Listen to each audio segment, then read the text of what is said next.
Hey there friends, Foster the Canadian here, and normally I don't like to make videos with a solemn tone.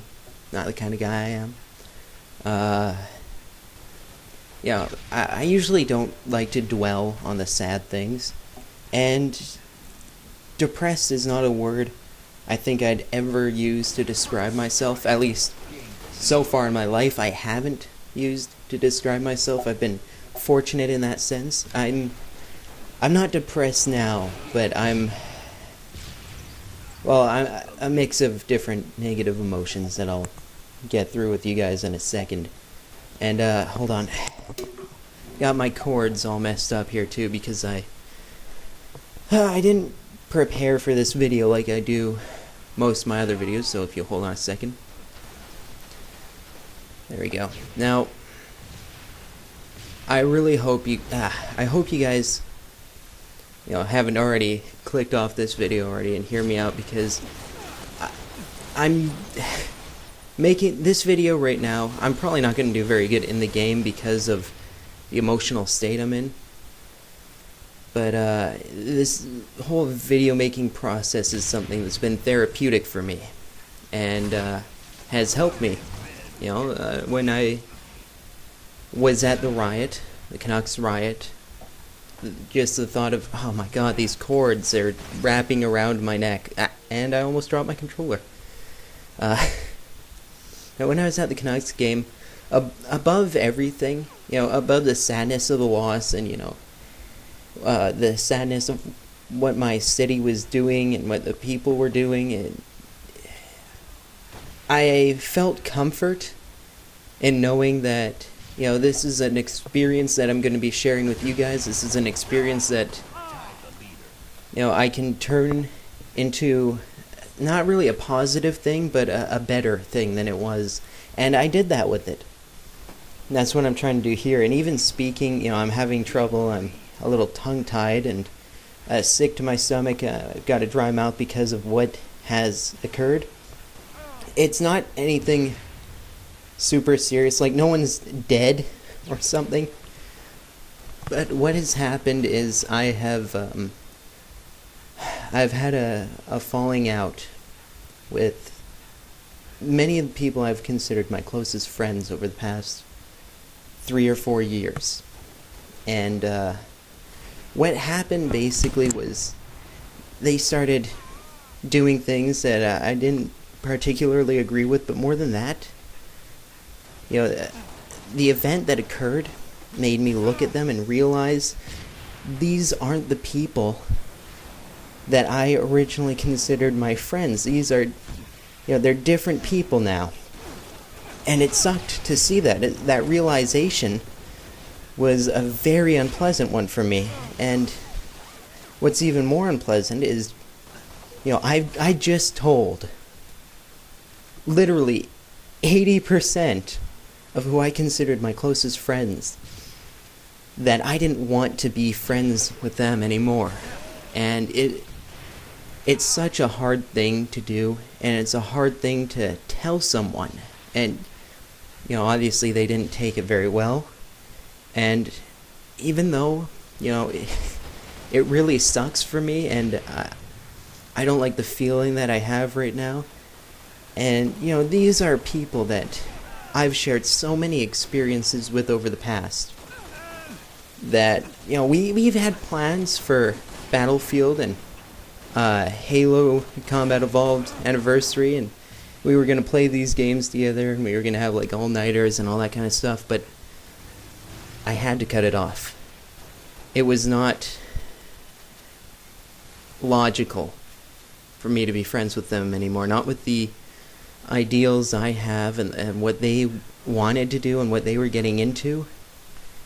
It's not something I wanted to involve myself with. So I've cut ties with them. And when you are talking to someone that you've shared the highest of highs with and the lowest of lows, and past 3 years you spent literally thousands of hours hanging out with, to tell them that it's not happening anymore. I know I'm treating this a bit like breaking up with a girlfriend, but you know, it's sort of comparable. I mean, these are human beings that you don't want to be in contact with anymore. And in my case, this is pretty much all of my friends. This is 80% of the people who I hung out with are people who I have cut loose, who I am not ever going to play with again. And just saying that, you know, it's hard because these are people that I still remember them as they were, and, you know, why we became friends, and to think of who they are now, it's night and day. It's really, I'm not sure how this transition happened. People tell me that I haven't changed in like 6, 8, 10 years, which is a little ridiculous. I'd like to think that I've matured since I was, 10 years old, but basically my interests and my morals and ideals, they have stayed intact for the most part over the past decade.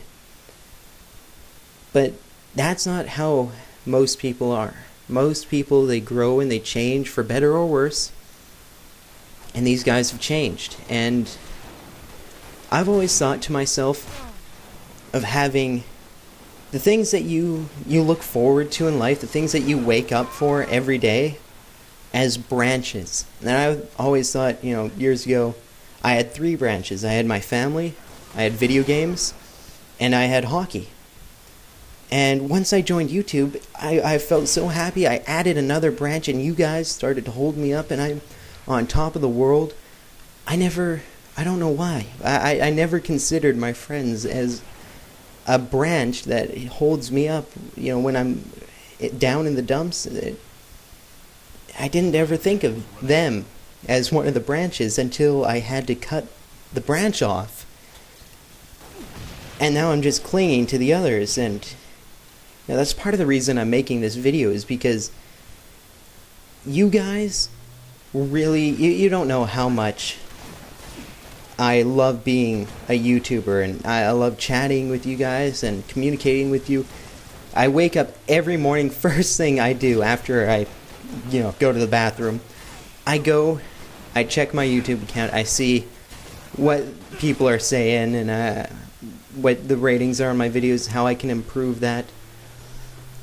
You guys are what I look forward to every single day, and I remember a time when I'd see my friends come online, I'd see their little gamer tag pop up, or I'd get a message from them, or an email, occasionally a phone call, and my eyes would light up. I'd get excited. All right, we're gonna kick some ass on video games. And recently, it's been more like they're on, and I want to do something else. I don't want to chat with them, and because of what they did, I really don't want to go into detail of what they did, but it's not something I agree with. It's more the way they're acting now than what they were doing. Their new attitude that I disagree with. But it is the hardest, or at least one of the hardest things I've ever had to do, is, bring all my friends in a group and tell them, look, I'm not going to hang out with you guys anymore. It's, I can't hang out with you if you're going to do this. And they're not going to stop doing this. They've crossed the threshold. It's over for them. There's no way they can go back. And that's what's hardest, is, coming to that realization. So, why have I made a video of myself playing mediocre Halo while my voice quivers as I tell you I'm not hanging out with my friends? Well, it's basically to tell you guys how this affects you, and the only way I can really fathom it affecting you guys too much is I'm going to have a lot more time to concentrate my efforts on YouTube now that I won't be hanging out with them. So, in a way, this could be really good, and I'm going to look at it that way. So I look forward to any comments or support you guys might have. Don't feel obligated. I did not mean to jump off the edge. Don't take that as a symbol for anything. Don't feel obligated to do anything. Just, if you like this video, let me know. Until next time, this is Foster the Canadian, saying see ya.